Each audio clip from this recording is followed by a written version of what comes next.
Welcome to my YouTube automotive channel. In today's video I'm sitting in a 2025 Volkswagen Taos and I will show you which fuses to check in case these USB ports right here and chargers are not working.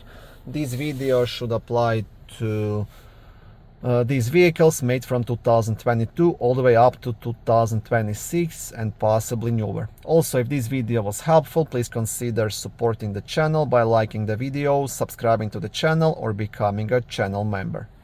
Okay, so the fuse you want to check will be located in a small fuse box under the steering wheel, just behind this cover. To access the fuses, you want to pull this cover towards yourself to remove it. And back there you have access to all of the fuses. Okay, so I've turned flash on my phone, and the fuse we want to check will be this 10 amp fuse located right here, and this is the fuse number F16. So second row, first on the left.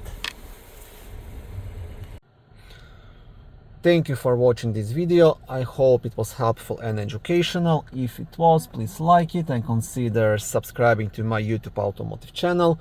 On my channel there is lots of how-to videos, do-it-yourself videos, car reviews, product reviews and other similar automotive topics.